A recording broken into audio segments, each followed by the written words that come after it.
तर जय श्रीराम मित्रांनो, माझं नाव आदित्य आणि स्वागत आहे तुमचं आजच्या आपल्या नवीन ब्लॉगमध्ये. आजच्या ब्लॉगमध्ये आपण भेट देणार आहोत आपल्या जालना जिल्ह्यातील अंबड तालुक्यामध्ये असलेल्या विज्ञानेश्वर आपेगाव या गावाला. या गावामध्ये आपल्याला महादेवाचे एक अतिशय पुरातन मंदिर पाहायला मिळतं. ज्या मंदिराचा व्हिडिओ आपण अगोदरही केलेला आहे, पण त्या मंदिराच्या व्हिडिओमध्ये आपण मंदिराची माहिती घेतली. पण आज सोमवार असल्यामुळे या ठिकाणी दर सोमवारी श्रृंगार केला जातो महादेवाचा. तर आज स्पेशली आपण तो श्रृंगार पाहण्यासाठीच आज इथं आलेलो आहोत आणि थोडक्यात मंदिराची पण माहिती घेणार आहोत. तर ज्या व्हिडिओमध्ये आपली मंदिराची डिटेलमध्ये माहिती आहे त्या व्हिडिओची लिंक आपण या व्हिडिओच्या डिस्क्रिप्शनमध्ये टाकणार आहोत. तर मग आता आपण डायरेक्ट मंदिरापाशी भेटूयात. अशा प्रकारे इथं आपल्याला महादेवाच्या मंदिराची कमान पाहायला भेटते. तर इथून जवळपास एक 1.5-2 किलोमीटरच्या बहुतेक आतमध्ये मंदिर असेल.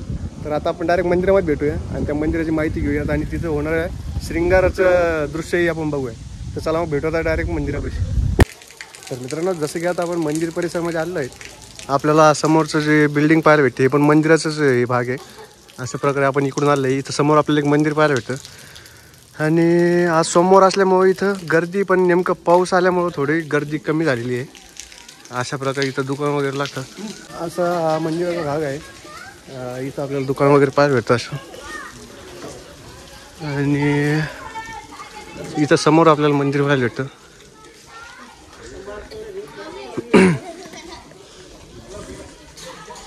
हा जो भाग दिसतो आपल्याला, हा पूर्ण मंदिराचा भाग आहे. मंदिराचं हे फ्रंट गेट आहे.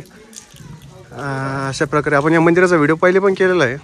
जर तुम्हाला या मंदिराची डिटेलमध्ये माहिती लागत असेल तर तुम्ही तो व्हिडिओ आपला पाहू शकता. या व्हिडिओच्या डिस्क्रिप्शनमध्ये मी त्याची पण लिंक टाकणार आहे. तर मित्रांनो, आता आपण मंदिरामध्ये एंट्री करतोय. आतमध्ये महेश भाऊ थांबलेत, आपल्याला ती माहिती देईल. अशा प्रकारे मंदिराचं फ्रंट हे आहे.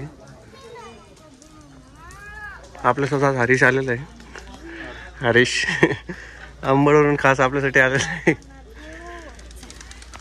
मग कुठं आतमध्ये का महेश भाऊ? हां, ते म्हणे मधून मी घेतो मोबाईल. हो का, चालतं. हे मंदिराचं मुख्य दरवाजा आहे. अशा प्रकारे एंट्री आहे मंदिराची. आणि हे आपलं मुख्य मंदिर आहे. इकडं ऑफिस आहे मंदिरचं. इकडं भरपूर, इकडं पण समोर मंदिर आहे. तर आता आपण जसं इथं आलेलो, इथं आपल्याला नंदीचं हे दिसतं. तर इथं आलं आपले महेश भाऊ इथं बसले, तर ते आपल्याला देतील इथं पुढची माहिती. तर चला मग भेटू पुढं. मला सांगा तुमचा परिचय, तुमचं नाव वगैरे. नमस्कार, मी संशोधक विद्यार्थी महेश आवटे. आज तुम्ही विज्ञानेश्वर मंदिरावरती विज्ञानेश्वराची माहिती घेण्यासाठी आले. त्याबद्दल तुमचे खूप खूप आभार. आणि मी आता मंदिराची माहिती तुम्हाला जेवढी माझ्या पद्धतीनं होईल, कारण त्या महादेवाला माहिती करणं हे आपल्यासारख्या म्हणजे एकदम शून्य माणसाचं काम आहे. ते आपण करू शकत नाही. एवढं महादेवाची महिमा गाणं म्हणजे एवढं सोपं नाहीये. तरी माझ्या पद्धतीनं जेवढं होईल, फुल ना फुलाची पाकळी मी देण्याचा प्रयत्न तुम्हाला करतो. आणि मी सुरुवात करतो. गजाननं भूतगणाधिसेवितं कपितजम्बू फलचारु भक्षणम उमासुतं शोक विनाशकारकम नमामि विघ्नेश्वर पाद पंकजम. प्रथमतः त्या गणेशाला मी वंदन करतो. ज्या गणेशाची भूत प्रेत पिशाच दानव डाकिनी शाकिनी काकिनी हाकिनी ह्या सर्व त्या गणेशाची प्रार्थना करून त्यांच्या कार्याला सुरुवात करतात, अशा गणेशाला मी वंदन करतो. आणि जे उमाचे सूत आहेत, म्हणजे पार्वती माताचे जे पुत्र आहेत, त्यांना मी प्रथमतः वंदन करतो. आणि मी 2 शब्द सांगायला तुम्हाला सुरुवात करतो. पूर्वी श्रीकृष्णाने धर्मराजाला हे आख्यान सांगितलं होतं अष्टतीर्थाविषयी. अष्टतीर्थ म्हणजे अष्टतीर्थाविषयी जर बोलायचं झालं तर खूप पुरातन ग्रंथ आहे रक्षोभून महात्म्य. रक्षोभून महात्म्यामध्ये तो फार प्राचीन ग्रंथ असल्यामुळे त्याच्यामध्ये पूर्ण अष्टतीर्थाची माहिती दिलेली आहे. अष्टतीर्थामध्ये जी गोदावरी जाते, गोदावरी आणि रक्षोभुवन म्हणजे राक्षसभुवन. तर राक्षसभुवनचं काय महात्म्य आहे, त्याच्या आजूबाजूला हे अष्टतीर्थ कोणकोणते. तर त्याच्यामध्ये जे अष्टतीर्थ येतात, तर प्रथमतः शनी मंदिर आहे, नरसिंह मंदिर आहे, कालिका मंदिर आहे, त्यानंतर विष्णुपद आहे, विज्ञान गणेश आहे, अगस्तीश्वर आहे, कालिका आहे, पांचालेश्वर आहे आणि विज्ञानेश्वराचं मंदिर आहे. असे हे 8 तीर्थ आहेत. तर 8 तीर्थापैकी पूर्ण जे अष्टतीर्थ आहेत, अष्टतीर्थाची माहिती आपल्याला त्या रक्षोभुवन महात्म्यामध्ये भेटते. मग रक्षोभुवन महात्म्यामध्ये ती पूर्ण माहिती भेटते. तर हे आख्यान हे पूर्ण आख्यान पहिले श्रीकृष्णाने, भगवान श्रीकृष्णाने धर्मराजाला सांगितलं होतं. मग त्यांनी त्यांना हे सांगितलं की हे अष्टतीर्थाचं आख्यान जर तू नुसतं श्रवण केलंस किंवा तू वाचलंस तर तुला ग्रहपीडा, ग्रहदोष हे जे तुझ्यावर आदिभौतिक, आदिदैविक आणि आध्यात्मिक हे जे अडचणी येतात त्या सर्व अडचणी तुझ्या सॉल्व्ह होऊन जातील, त्या सर्व निसरून जातील असं त्यांनी तेव्हा सांगितलं. मग त्याच्यानंतर ह्या लोकांना याची प्रचलिती होत गेली पुढे पुढे. मग त्यानंतर आता जे आमचे इथले गुरु आहेत, आमचे गुरुवर्य सद्गुरू स्वामी ज्ञानानंद सरस्वती यांनी विज्ञानेश्वर महात्म्य म्हणून एक खूप सुंदर ग्रंथ लिहिलेला आहे. त्या ग्रंथामध्ये त्यांनी विज्ञानेश्वराचं काय महत्व आहे, काय महिमा आहे ही आपल्याला त्यातून त्यांनी सांगितलेली. तर विज्ञानेश्वराच्या मंदिरावरती साक्षात ज्ञानेश्वर माऊलींनी भेट दिलेली, तेव्हा त्यांना विज्ञानेश्वराची आणि दत्तात्रय प्रभू गुरुदेव दत्तांची अनुभूती आपल्याला झालेली आहे. मग त्यांनी त्यावेळेस त्यांना अनुभूती झाल्यानंतर त्यांनी एक अभंग त्या ठिकाणी म्हणलेला आहे की विज्ञान गोदावरीच्या तीरी स्नान केले पांचाळेश्वरी, ज्ञानदेवाची हृदय दत्तात्रय योगी. त्यांच्या या अभंगातून आपल्याला हे स्पष्ट होतं की विज्ञान गोदावरीच्या तीरी, विज्ञान गोदावरीच्या तीरी म्हणजे कसं की विज्ञान म्हणजे विज्ञानेश्वर महादेव, गोदावरीच्या तीरी म्हणजे ही गोदावरी वाहते आणि तिच्या तीरावरती, तिच्या काठावरती हे विज्ञानेश्वराचं मंदिर आहे. विज्ञान गोदावरीच्या तीरी स्नान केले पांचाळेश्वरी, हे आपल्याला जे समोर जे मंदिर दिसतंय ते पांचाळेश्वर आहे, पांचाळेश्वर दत्तप्रभूंचं. मी ती कथा तुम्हाला सांगणार आहे थोड्या वेळामध्ये की हे त्यांचं म्हणजे संबंध घडून आलेला आहे त्या दत्तप्रभूचा आणि विज्ञानेश्वराचा. तर विज्ञान गोदावरीच्या स्नान केले पांचाळेश्वरी, ज्ञानदेवाची दत्तात्रय योगी. मग ह्या दोघांच्या हृदयामध्ये मी ज्ञानेश्वर माऊली दोघांच्या हृदयामध्ये स्थान माझं कायम करू नये म्हणून ज्ञानदेवाचे दत्तात्रय योगी असं त्यांनी म्हटलेलं आहे. त्यानंतर विज्ञानेश्वर महात्म्य जे बाबाजींनी, स्वामीजींनी जे ग्रंथ लिहिलेला आहे त्या ग्रंथामध्ये त्यांनी अष्टतीर्थापैकी एक असलेलं विज्ञानेश्वर आणि पंचाळेश्वर याची माहिती आपल्याला सखोल अशी दिलेली आहे. मग ते त्यातून म्हणतात की पूर्वी काय झालं होतं, एका काळी दत्तात्रय प्रभू दररोज मध्यान्ह समयी आपल्या गोदावरीच्या तीरावरून परिक्रमा करतात. तर परिक्रमा करत असताना त्यांना ते इथं पंचाळेश्वरी पहिल्यापासून थांबायचे. इथं दुपारचे स्नान असं खूप जुन्या ग्रंथामध्ये या सगळ्या गोष्टीचा उल्लेख आहे. तर ते इथं आंघोळ करतात दुपारी आणि पंचाळेश्वरी ही गोदावरी आहे, इथं आंघोळ करतात या तीरावरती. त्यानंतर ते तिथं भोजन करतात, थोडी विश्रांती घेऊन समोर जातात. पण त्यांनी मध्ये मध्ये काय केलं होतं, एकेकाळी खूप मोठे अनुष्ठान त्यांनी या ठिकाणी केलं. आणि अनुष्ठान असा हा पूर्ण जो संदर्भ आहे हा विज्ञानेश्वर महात्म्य या ग्रंथामधून मी तुम्हाला सांगत आहे. आणि विज्ञानेश्वर महात्म्य प्रक्षोभवन महात्म्यामधून आहे. तर त्यांनी खूप मोठं अनुष्ठान या ठिकाणी उभं केलं आणि अनुष्ठान करत असताना त्यांना विज्ञानेश्वर प्रसन्न झाले. आणि विज्ञानेश्वर त्यांना म्हणे की मी खरोखर तुझ्यावर प्रसन्न आहे, तू जे अनुष्ठान केलंस ते अनुष्ठान म्हणजे मला खूप आवडलेलं आहे. तू कशासाठी म्हणजे मला एवढं बोलवलंस ते तू मला सांग. तर दत्तात्रय प्रभू त्यांना बोलत होते. ते बोलत असताना पण महादेवाची संतुष्टी झाली नाही, कारण दत्तात्रय प्रभू म्हणजे साक्षात ब्रह्म, विष्णू आणि महेश. तर ते त्यांचं रूप असताना ते म्हणे तू ही जी स्तुती केलीस तू आणखी भुजंगप्रायाच्या छंदामध्ये माझी स्तुती कर. भुजंगप्रायाच्या छंदामध्ये माझी स्तुती कर म्हणजे माझ्या डोक्यावरती असा पूर्णतः भुजंग, जो आपण त्याला साप म्हणतो, जो कुंडलिनीचं प्रतीक आहे, तो पूर्णतः तो माझ्या डोक्यावरती असा स्थित आहे, अशा रूपामध्ये तू माझी स्तुती कर. मग असं करत असताना त्यांनी एकदम सुंदर अशी विज्ञानेश्वराची स्तुती केली. ते म्हणत होते की सर्व ज्योतिर्लिंग रूपेण देवम सर्व स्थाने विद्यमान महेशम, म्हणजे सर्व ज्योतिर्लिंगाच्या रूपामध्ये स्थित असलेल्या हे विज्ञानेश्वरा, सर्वांच्या मनोवृत्तीला प्रकाशित करणाऱ्या विज्ञानेश्वरा, सर्व ज्योतिर्लिंग रूपेण देवम सर्व स्थाने विद्यमान महेशम सर्वाधारम सर्व वृत्ती प्रकाशम विज्ञानेश्वरम तो अनतोस्मी प्रसिद्धम. अशा विज्ञानेश्वरा माझा तुला शतशः नमन आहे. अशी एवढी सुंदर त्यांनी स्तुती केली विज्ञानेश्वराची. विज्ञानेश्वर अतिशय त्यांच्यावरती सुखी झाले, त्यांच्यावर आणखी खूप मोहित झाले भक्त या नात्याने. एवढी सुंदर स्तुती त्यांनी केली. मग असं करत असताना विज्ञानेश्वर म्हणे कशासाठी तू माझ्यासाठी एवढं अनुष्ठान केलंस, का मला बोलवलंस. तर तेव्हा ते म्हणले की मी याच्यासाठी तुम्हाला बोलवलं की आसपासचे हे जे लोक आहेत यांना गरज आहे, यांना खऱ्या ज्ञानाची गरज आहे.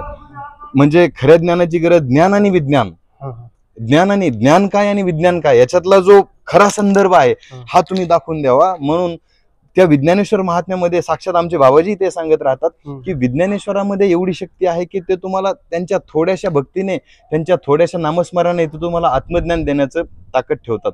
खूप कमी वेळामध्ये तुम्हाला आत्मज्ञान ते भेटून देऊ शकतात. मग असं करत करत त्यांनी ही स्तुती विज्ञानेश्वराची केली. पूर्वी हे आख्यान श्रीकृष्ण धर्मराजाला सांगत होते, तर त्याच्यामध्ये ते त्यांना हे सांगितलं, ह्या गोदावरीच्या पलीकडच्या भाग म्हणजे उत्तर आणि दक्षिण हे जे मंदिर आहे विज्ञानेश्वराचं हे उत्तर तटेवर आहे गोदावरीच्या, आणि दत्तप्रभूचं जे मंदिर आहे ते दक्षिण तटेवर आहे. तर ते म्हणत होते की पंचालेश्वर हे नाव त्यांनी का ठेवलं, की पंचालेश्वर म्हणजे पंच महाभूतांनी व्यापलेला म्हणजे पंचालेश्वर. पंचमहाभूत कोणते? हवा, आकाश, वायू, पाणी, जल, अग्नी, हे जे पंच महाभूत आहेत त्या पंचमहाभूतांनी व्यापलेला म्हणजे पंचालेश्वर. पंचमहाभूतांनी व्यापलेला म्हणून त्यांना पंचालेश्वर असं म्हटलेलं आहे. त्यानंतर विज्ञानेश्वरात जर तुम्हाला सांगायचं झालं तर नाशिक त्र्यंबकेश्वर, नाशिकचे जे त्र्यंबकेश्वर ज्योतिर्लिंग आहे, आणि मुगलेश्वर, मुगदल या ठिकाणी जे आपण नारायण नागबळी, त्रिपिंड श्राद्ध हे मोठे मोठे कार्यक्रम जे करतो, जे कुठं सफल होत नाहीत ते ठराविक त्याच ठिकाणी होतात आणि त्याच ठिकाणी करतात. पण लोकांना माहितीच्या अभावामुळे किंवा वाचनामुळे किंवा आपल्या धर्माविषयी, आपल्या मंदिराविषयी, आपल्या देवदेवतेविषयी प्रत्येक ठिकाणचं एक महत्व असतं, पण ही माहिती आणखी लोकांपर्यंत गेलेली नाही की त्या ठिकाणी होणारे त्रिपिंड श्राद्ध आणि नारायण नागबळी हे विज्ञानेश्वराच्या मंदिरावर सफल राहतात. हे पूर्ण जे कार्यक्रम आहेत ते विज्ञानेश्वर मंदिरावर सफल राहतात. आणि विज्ञानेश्वराला त्र्यंबकेश्वरांचा मोठा भाऊ म्हणून असं ग्रंथामध्ये त्याचा उल्लेख आहे, त्यांचा मोठा भाऊ म्हणून गृहीत धरलेला आहे. आता मंदिराची जर रचना बघायची झाली तर मंदिराची रचना ही हेमाडपंथी यादवकालीन आहे. ही जी रचना आहे मंदिराची ती यादवकालीन हेमाडपंथीतील आहे. आणि या मंदिराची रचना त्यांनी करतानाच अशी केली की सुरुवातीला त्यांनी नंदीग्रह ठेवलं. नंदीग्रह म्हणजे ज्या ठिकाणी नंदी आहे, नंदीग्रह ठेवलं, नंतर सभागृह ठेवलं, नंतर गर्भगृह ठेवलं. त्याच्या पलीकडे गर्भगृहाच्या भिंतीला लागून उजव्या बाजूला, पश्चिम बाजूला त्यांनी सोमेश्वराचं मंदिर ठेवलं. त्यानंतर नीलकंठेश्वराचं मंदिर ठेवलं. नीलकंठेश्वराच्या मंदिरामध्येच भैरव बाबाची खूप सुंदर मूर्ती आहे. आणि जे एकमुखी दत्त त्यांची मूर्ती फार दुर्लभ आहे बघण्यासाठी आणि दर्शनासाठी. ते दत्तप्रभू या मंदिरावरती आहेत. सदर मंदिर हे हेमाडपंथी शैलीतील असल्यामुळे प्रथमतः आपण जे नंदीग्रहाविषयी बोललो होतो तर हे ते नंदीग्रह आहे. आणि भारतामध्ये जेवढे मंदिर आहेत त्यातून फार क्वचितच मंदिरामध्ये नंदीच्या मूर्तीसमोर जी मूर्ती आहे ती पुष्पदंताचार्याची आहे.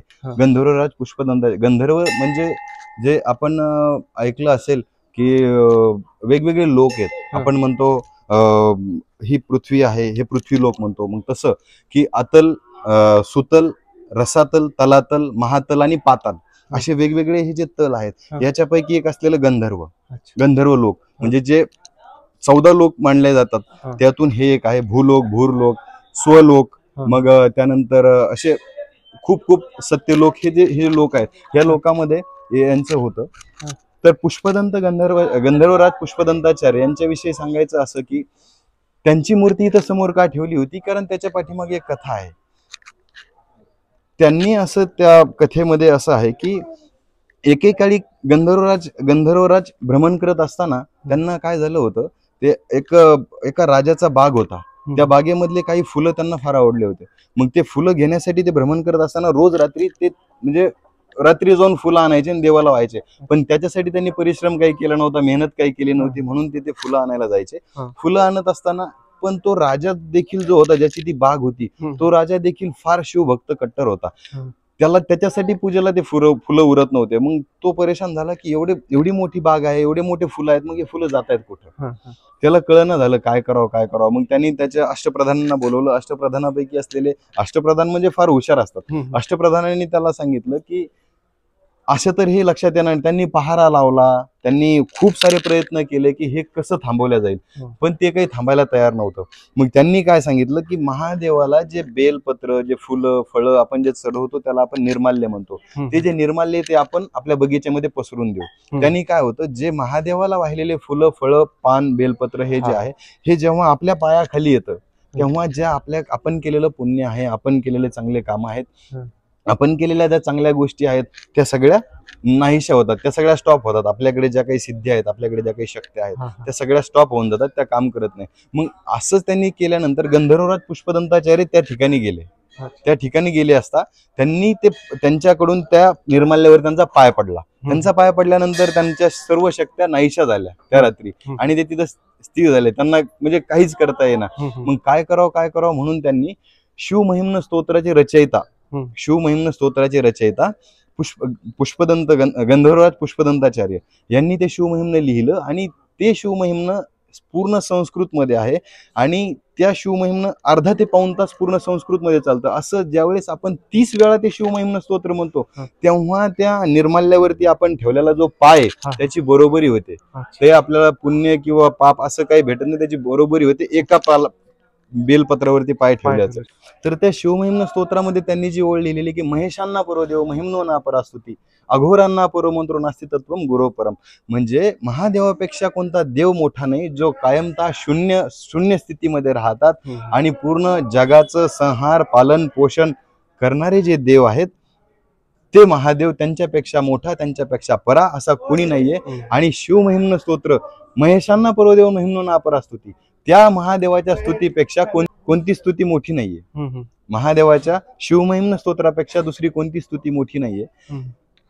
त्या स्तुतीचं आणखी तुम्हाला जर महत्व सांगायचं झालं की एखाद्याला जर संन्यास घ्यायचा असेल, एखाद्याला जर संन्यास दीक्षा घ्यायची असेल तर त्याला ते शिवमहिम्न कंठस्थ असावं लागतं. या आपल्या परंपरेमध्ये शैव परंपरेमध्ये जेव्हा तुम्हाला शिवमहिम्न स्तोत्र पूर्णतः कंठस्थ असतं तेव्हाच तुम्हाला संन्यास दीक्षा भेटते. त्यानंतर आहे अघोरांना परोमंत्रो मध्ये त्यात अघोरांना अघोर मंत्र याच्यापेक्षा महादेवाला कोणताच दुसरा मंत्र प्रिय नाही. मग अघोर मंत्र काय? अघोरेभ्यो घोरेभ्यो घोर घोर तरेभ्य सर्वेभ्य सर्वेभ्यो नमस्तेस्तु रुद्र रूपेभ्य. अघोरेभ्यो म्हणजे अघोरही तेच आहेत, घोरही तेच आहेत आणि घोर तेच आहेत. घोर आणि घोर तर पण तेच आहेत, म्हणजे अघोर. अशा या शिवाला, अशा या रुद्राला मी नमस्कार करतो असं त्यातून आहे. आणि गुरुतत्व याच्यामध्ये जे सांगितलंय नास्ति तत्वम गुरोपरम, गुरुतत्व हे सगळ्यात मोठं तत्व आहे. गुरुतत्वापेक्षा दुसरं कोणतंच तत्व मोठं नाही असं सांगितलेलं आहे. असं त्या शिवमहिम्न स्तोत्राची महिमा आहे, अशी गंधर्वराज पुष्पदंताचार्याची महिमा आहे. आणि जेव्हा म्हणजे त्या काळामध्ये हे जेव्हा सगळं घडलं होतं तेव्हा महादेव त्यांना प्रसन्न झाले. त्यांनी शिवमहिम्न स्तोत्र लिहिलं आणि ते पूर्ण म्हणल्यानंतर महादेव आले, महादेव त्यांचा संवाद झाला. पण हे सगळं झाल्यानंतर त्यांना त्यांच्या शक्त्या भेटल्या, ते त्यांचे वापसही गेले. पण त्यांना अहंकार झाला जो की एका साधकाला, एका भक्ताला तो फार फार फार महागात पडत असतो, तो बिलकुल योग्य नसतो. तो अहंकार गंधर्वराज पुष्पदंताचार्यांना झाला. पुष्पदंताचार्यांना अहंकार झाल्यानंतर ते स्वतःला एवढं श्रेष्ठ समजू लागले की मी त्यांचा शिष्य आहे, मी महादेवाचा शिष्य आहे, मी शिवमहिम्न स्तोत्राची उत्पत्ती केली, मी शिवमहिम्न स्तोत्राचा रचयिता आहे असं म्हणणारे गंधर्वराज त्यांच्या अहंकारामध्ये विलीन राहू लागले, बोलू लागले. पण त्यांना हे नव्हतं माहिती की शांतीचं प्रतीक असणारे, धैर्याचं प्रतीक असणारे, संघर्षाचं प्रतीक असणारे नंदीराज हे कायम एक टक आणि एक ध्यानस्थ फक्त महादेवाची वाट बघत, महादेवाकडे बघत बसलेले असतात. हे त्यांना माहिती नव्हतं. पण त्यांना ते सगळं विसरून गेले होते ना, कारण माणूस जेव्हा अहंकारामध्ये जातो तेव्हा त्यांना दुसरं काही सुचत नाही. मग महादेवासमोर पुष्पदंताचार्य स्वतःचं गुणगान गाऊ लागले की बघा मी एवढं मोठं शिवमहिम्न स्तोत्र रचना केली, असं केलं तसं केलं. तेव्हा नंदी त्यांच्याकडे फक्त बघत होते. आणि हे सगळं होत असताना महादेवाने जेव्हा नंदीला खुणवलं तेव्हा नंदी फक्त हसले, एक छोटीशी स्माइल नंदीला दिली. तर तेव्हा नंदीच्या दातावरती, जेव्हा नंदी हसले, नंदीच्या दातावरती एक दातावरती आपण जसं कोरीव काम करतो दगडावरती एखाद्या, तसं त्यांच्या दातावरती शिवमहिम्न स्तोत्राची एक ओळ अशी कोरलेली होती. हे बघून पुष्पदंताचार्यांनी त्यांचे पाय पकडले की मला माफ करा महादेवा, माझा खूप खूप अहंकार मला झाला होता, त्याबद्दल मी तुमची माफी मागतो. असं झाल्यानंतर म्हणजे महादेव असे आहेत, तुम्हाला वाचवतात पण, तुम्हाला त्या गोष्टीचं शिकवतात पण, आणि तुम्हाला त्यातून सर्वाइव्ह कसं करायचं, जगायचं कसं हे पण सांगण्याचं काम ते करत राहतात. आता आपण नंदीग्रहाविषयी म्हणजे ऐकून घेतलं, आता आपण सभागृह आणि गर्भगृहामध्ये जाऊ. विज्ञानेश्वराचे मंदिर हे यादवकालीन आहे. यादवकालीन असल्या कारणाने ते काळाच्या म्हणजे खूप पुरातन असल्यामुळे काळाच्या ओघामध्ये पुण्यश्लोक अहिल्याबाई होळकर यांनी या मंदिराचा जीर्णोद्धार केला. त्यांनी जीर्णोद्धार केल्यानंतर म्हणजे जीर्णोद्धार करायच्या अगोदरचा विषय असा होता की शके 1100 म्हणजे 1178 साली डॉक्टर शंभू तळपुळे ते संशोधक होते. त्यांच्या संशोधनामधून एक शिलालेख त्यांना मंदिराच्या गाभाऱ्यामध्ये मिळाला. तर तो शिलालेख आपण बघून घेऊ. आणि त्या शिलालेखामध्ये त्यांनी सांगितलं की विज्ञानेश्वराचं नाव हे नंतर बदलण्यात आलेलं आहे. त्यांचं पूर्व प्राचीनता जे नाव होतं ते वंकनाथ होतं. वंकनाथ असं त्या शिलालेखामध्ये आहे. आणि शिलालेखामध्ये आणखी असं त्यांनी दाखवून दिलं खेदेव पंडित. तर खेदेव पंडित हे पद्मन पंडित होते. त्यांनी त्यांच्या तो जो शिलालेख त्यांना मिळाला, तो जो कोरीव काम त्यांना मिळालं मंदिराच्या गाभाऱ्यामध्ये, ते तुम्हाला दाखवून घेतो. आणि त्या शिलालेखात असा त्याचा अर्थ होतो की हे जे वंकनाथ आहेत, हे जे विज्ञानेश्वर आहेत, यांची सेवा अशीच दीर्घकाल कालानुकाल चालत राहावी याच्यासाठी त्यांनी प्रार्थना केली. ज्या त्या शिलालेखाविषयी जे मी बोलत होतो की 1178 साली जे खेदेव पंडित पद्मन पंडित होते, त्यांनी जो शिलालेख या ठिकाणी लिहून ठेवला होता, तो हा शिलालेख आहे. आणि या शिलालेखामध्ये ती जी पूर्ण माहिती त्यांनी दिलेली आहे की हे जे विज्ञानेश्वर आहेत, हे जे वंकनाथ आहेत, यांची सेवा अशी दीर्घकाळ चालत राहावी असे सांगितले. कारण हे जे विज्ञानेश्वर आहेत, हे विज्ञानेश्वर ग्रहपीडा ग्रहदोष ह्या सर्वांचा नाश तर करतच राहतात, शिवाय ते आत्मज्ञानही आपल्याला फार लवकर देतात. फक्त त्यांची जी प्रार्थना आहे ती आपल्याला व्यवस्थित करता आली पाहिजे. मी जे तुम्हाला सांगितलं मागाशी की सर्व ज्योतिर्लिंग रूपेण देवम सर्व स्थानी विद्यमान महेशम सर्वाधारम सर्ववृत्ती प्रकाशम विज्ञानेश्वम तो अनतोस्मी प्रसिद्ध. तर अशा विज्ञानेश्वराचं आपण 2 मिनिटं फक्त नामस्मरण करू आणि आपण मग बाहेर जाऊ. काळाच्या ओघात नष्ट होत असलेले विज्ञानेश्वराचे मंदिर, त्या विज्ञानेश्वराच्या मंदिराचे नंतर जीर्णोद्धार अहिल्याबाई होळकर, पुण्यश्लोक अहिल्याबाई होळकर यांनी केला. असं करत करत करत जे आपण त्यांना दिव्य लोक म्हणतो, जे दिव्य गुरु म्हणतो, असे दिव्य गुरु आम्हाला भेटले. आणि त्यांनी आम्हाला विज्ञानेश्वराचा महिमा, विज्ञानेश्वराचं महत्व आणि विज्ञानेश्वर काय तुम्हाला देऊ शकत नाही आणि काय तो तुम्हाला देण्यास कमी पडतो, कुठं कमी पडतो, हे सगळं दाखवून दिलं. अशी कुठलीच गोष्ट नाही की विज्ञानेश्वर तुम्हाला देऊ शकत नाही. फक्त आपल्याला त्यांना तसा संवाद करता आला पाहिजे. आपल्याला भौतिक सोडता त्यांना बोलता आलं पाहिजे. आपल्याकडनं चूक ही होते की आपण त्यांना भौतिक मागतो, मला पैसा दे, मला धन दे, मला दौलत दे, मला हे दे, मला ते दे. हे न मागतात आपण देवाकडे जे मागितलं पाहिजे ते त्यांना आत्मज्ञान मागितलं पाहिजे की मला जे खरं माझ्या जीवनाचा जो सार आहे तो काय, त्याच्या मागचं तथ्य, याच्यासाठी आपण महादेवाला मागितलं पाहिजे. तर आपण 2 मिनिटं फक्त विज्ञानेश्वराला आव्हान देऊ की बाबा आमच्या सर्वांच्या मनोवृत्तीला तू शांत कर आणि आम्हाला चांगली बुद्धी दे आणि तुझ्या चरण सेवेमध्ये कायमता राहू दे. योगेश्वराय महादेवाय त्र्यंबकाय त्रिपुरांतकाय त्रेकाग्नि कालाय कालाग्निरुद्राय नीलकंठाय मृत्युंजयाय त्रेकाग्नि कालाय कालाग्निरुद्राय नीलकंठाय मृत्युंजयाय सर्वेश्वराय सदाशिवाय सर्वेश्वराय सदाशिवाय महादेवाय नमः महादेवाय नमः.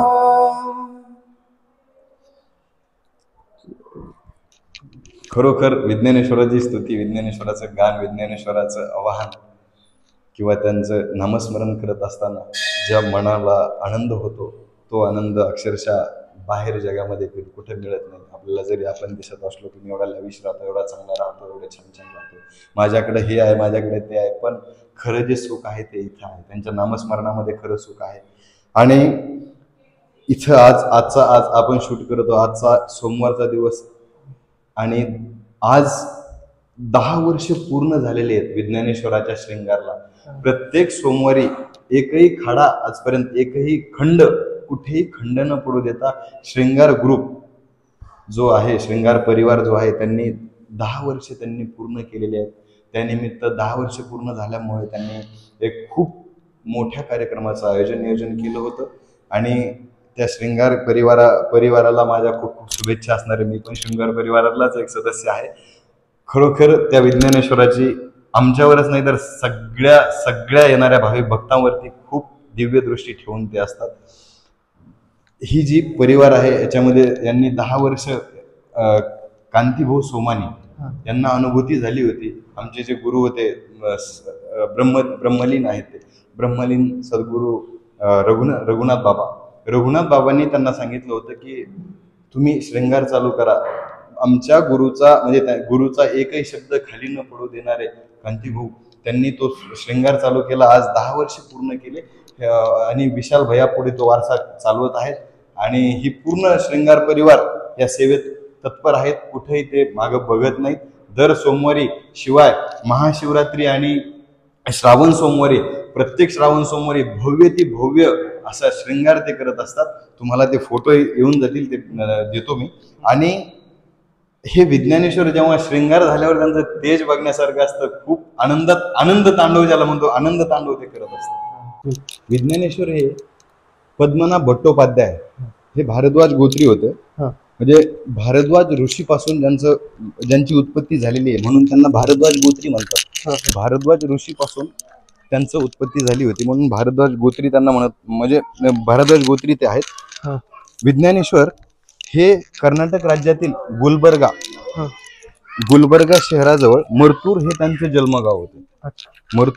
जन्मगाव होते. निजामच्या हैदराबाद संस्थानामध्ये कल्याणी शहर जी त्या राजाची राजधानी होती, त्या राजधानीमध्ये ते एका विशिष्ट सेवेवरती ते होते विज्ञानेश्वर. त्यांनी याज्ञवल्क्य स्मृती, तो धर्मशास्त्रातील आपण श्रेष्ठ भाष्यकार म्हणतो, आणि याज्ञवल्क्य स्मृती या स्मृती ग्रंथाचे टीकाकार. याज्ञवल्क्य स्मृती हा जो ग्रंथ आहे तो याज्ञवल्क्य ऋषी यांनी लिहिला आहे. तो फार प्रसिद्ध आणि फार पुरातन ग्रंथ आहे. त्या ग्रंथाला टीका म्हणून विज्ञानेश्वरानं मिताक्षरा हा ग्रंथ लिहिला. मिताक्षरा ग्रंथाविषयी जर बोलायचं झालं तर हिंदू लॉ कायदा आपली जी भारतीय राज्य घटना आहे, त्या भारतीय राज्य घटनेमध्ये मिताक्षरा ग्रंथाचा फार मोठा आधार लिहिताना घेतलेला आहे. भारतीय राज्य घटना लिहिताना फार मोठा आधार घेतलेला आहे. हिंदू लॉ कायद्याचा उल्लेख ज्या ठिकाणी होतो त्या ठिकाणी मिताक्षराचा आधार हा घेतलाच गेलेला आहे. फक्त पश्चिम बंगाल आणि आसाम हे 2 राज्य सोडता पूर्ण ठिकाणी मिताक्षरा ग्रंथाचा आधार आहे. त्या ठिकाणी जे पश्चिम बंगाल आणि आसाम हे 2 राज्य आहेत, त्या ठिकाणी दायभाग हा याचा आधार घेतला. दायभाग हा ग्रंथ आहे, त्या ग्रंथाचा आधार त्यांनी घेतलेला आहे. या मिताक्षरा ग्रंथामध्ये आचाराध्याय, व्यवहार अध्याय आणि प्रायश्चित अध्याय यावर खूप विशेष लेखन विज्ञानेश्वरांनी केलेला आहे. आणि त्यामध्ये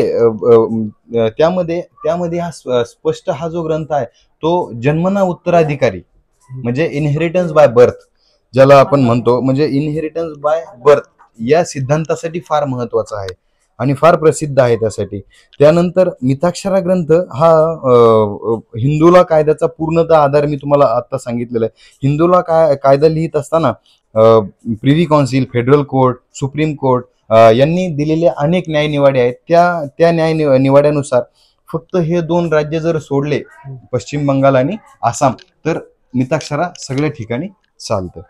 हिंदू विधीप्रमाणे हिंदू स्त्रीकडे 1956च्या अगोदर हिंदू उत्तराधिकार अधिनियमाद्वारे 2 प्रकारची संपत्ती असायची.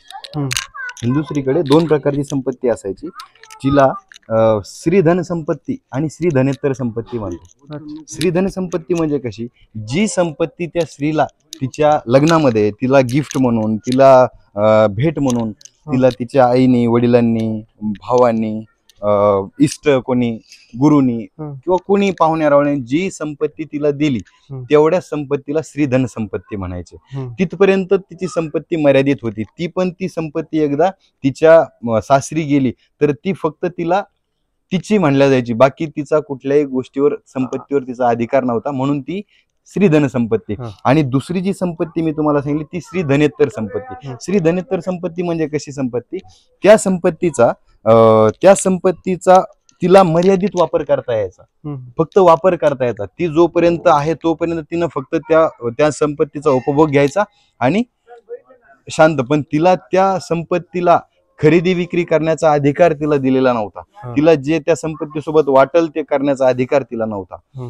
मग या जुन्या परंपरेवर, या रूढी परंपरा ज्या होत्या, या ज्या परंपरेतून फार जास्त नुकसान आणि फार जास्त अत्याचार स्त्रियांवर व्हायचे, ते अत्याचार थांबवण्यासाठी 1956च्या अगोदर म्हणजे 1956ला जो हिंदू लॉ कायदा आहे तो लागू केला ना. विज्ञानेश्वराचा जो मिताक्षरा ग्रंथ आहे त्या ग्रंथामध्ये मग त्यांनी ह्या सर्व स्त्रीवर होणारे जे अत्याचार आहेत ते सगळे नाहीसे केले. आणि ते अत्याचार नाहीसे केल्यानंतर स्त्रीला तिचा पूर्णतः अधिकार त्यांनी दिला. जे आज आपण स्त्री एवढी फ्रीडम मध्ये जगतीये, एवढी स्त्रीला मोकळीक आहे आणि एवढ्या उंच उंच शिखर यशाचे श्री आज गाठते, ती हे सगळे कारण त्याच्या मागे आहेत. म्हणून श्री आज एवढ्या यशस्वीरित्या जगत आहे. आणि काळानुसार श्री ही बदलत चालली आहे. श्रीला जे गरजेचं होतं, जी श्री एवढे दिवस घरामध्ये डांबून होती, ती श्री आज घराच्या बाहेर पडली आणि फार उत्तमरित्या श्री आज रोजी फ्रीली तिला जसं पाहिजे जसं ती राहत आहे आणि त्याप्रमाणे ती ज्ञान अर्चन करत आहे.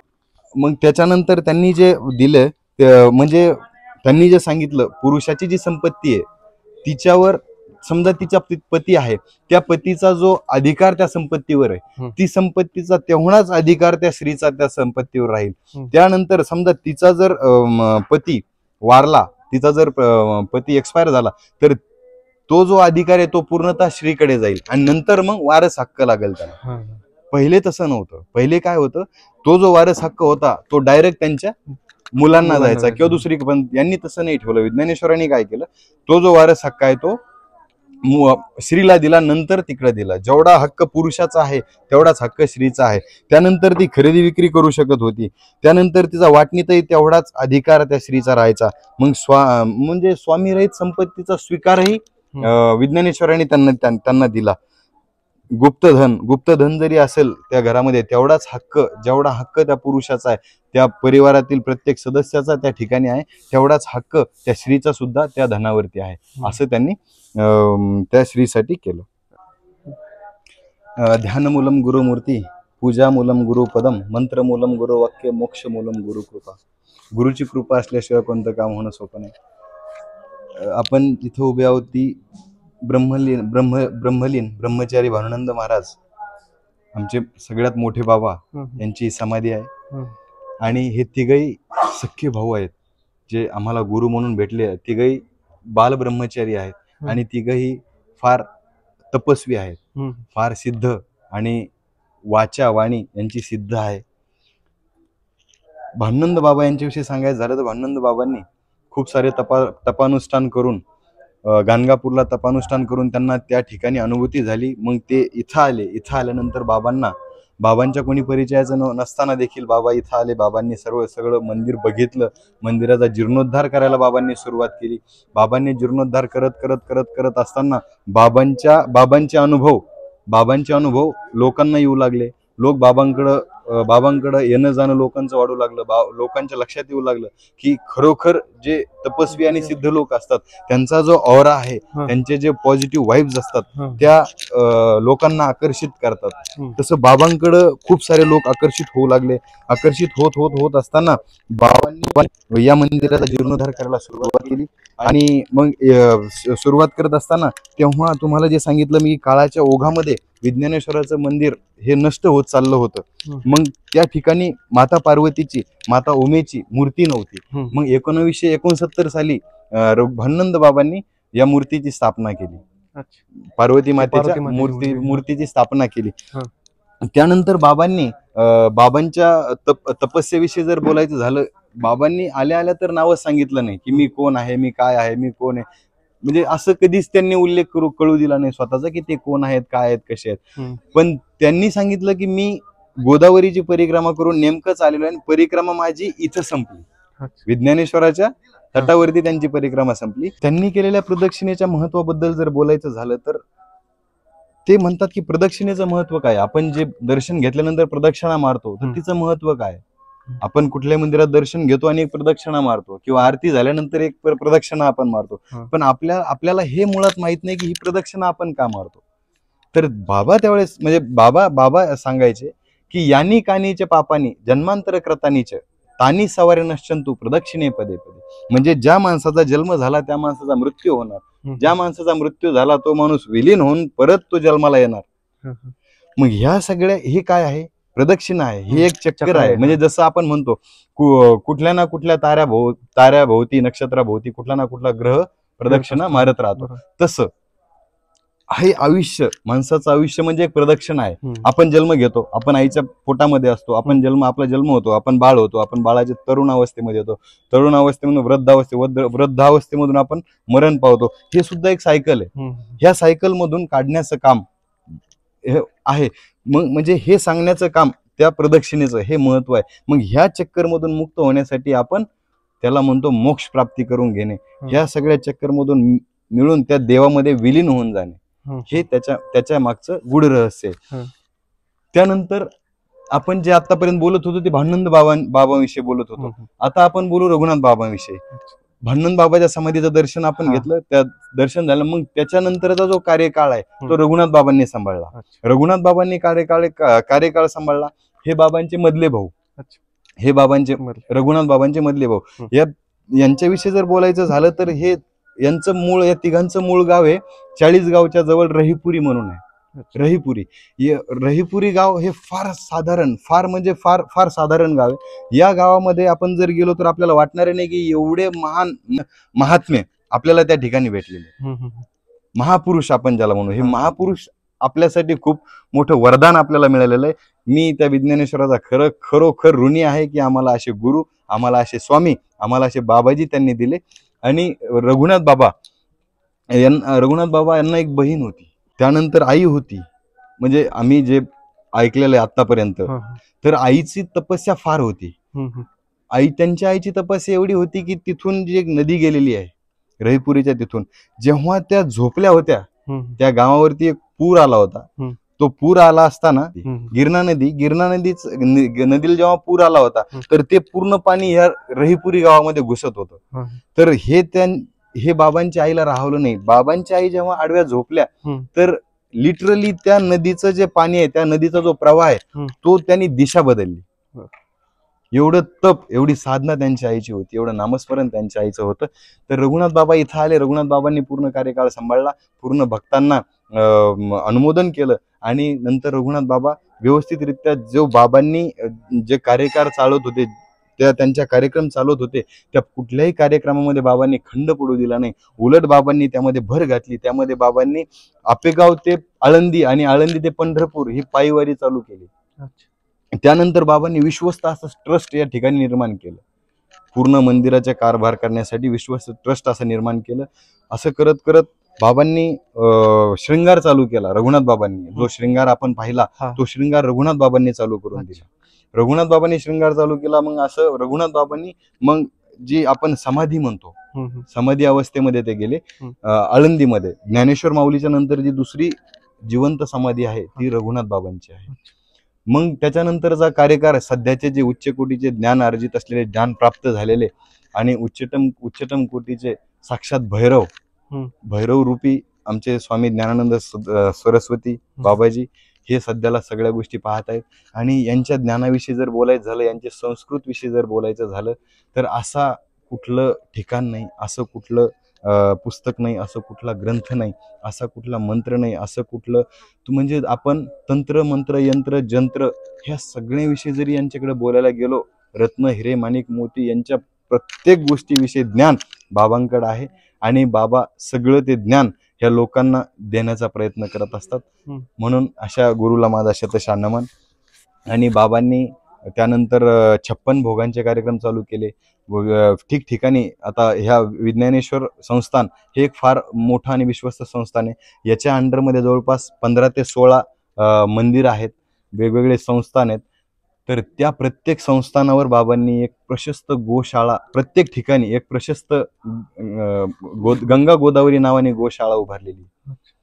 आणि त्या प्रत्येक गोशाळेमध्ये 100च्या पुढंच गायी आहेत प्रत्येक गोशाळेमध्ये. आणि प्रत्येक ठिकाणी प्रत्येक जण जाऊन त्या ठिकाणी सेवा करत राहतो. अशा गुरुला म्हणजे मी शतशः नमन करतो की आम्हाला खरोखर त्यांनी जे ज्ञान देण्याचं काम करत आहे. आपण म्हणतो अखंड मंडलाकारम व्याप्तमेन चराचरम तत्पदम दर्शितमेन तस्मै श्री गुरुवे नमः.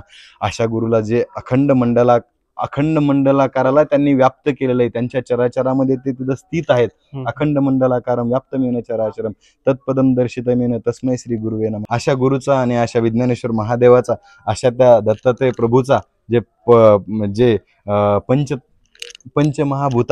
भूत ज्यांच्यामध्ये व्याप्त झालेत यांच्याविषयी बोलायला म्हणजे मी पुरेसा नाहीये असं मला हरकत नाही. पण तरीही मी जेवढं बोललो तेवढं विज्ञानेश्वर नक्की स्वीकारतील.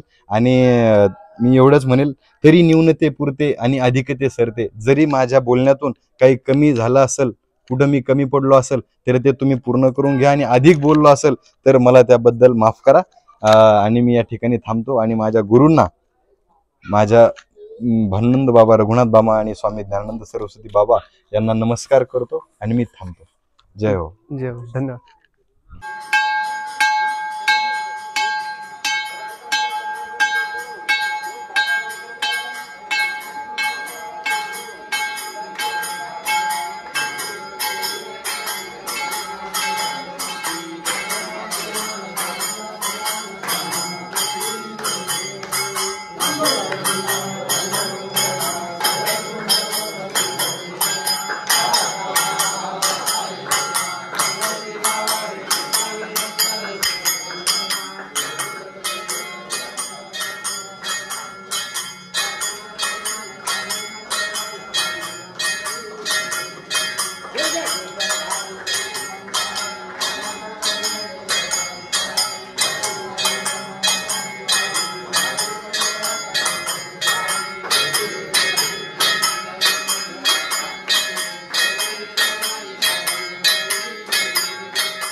मित्रांनो, अशा प्रकारे आज आपण विज्ञानेश्वर आपेगाव या ठिकाणी असलेल्या विज्ञानेश्वर महादेवाच्या मंदिराची माहिती घेतली. तुम्हाला ही माहिती कशी वाटली हे आम्हाला कमेंट बॉक्समध्ये नक्की कळवा. बाकी आपल्याला माहिती देण्यामध्ये सहकार्य केल्याबद्दल महेश भावटे व मंदिराचे सर्व विश्वस्त मंडळींचे मनपूर्वक आभार. ब्लॉगला शेवटपर्यंत पाहण्यासाठी तुमचे खूप खूप धन्यवाद. ब्लॉगला लाईक करा, शेअर करा, चॅनल सबस्क्राईब करा आणि बेल आयकॉन दाबायला विसरू नका.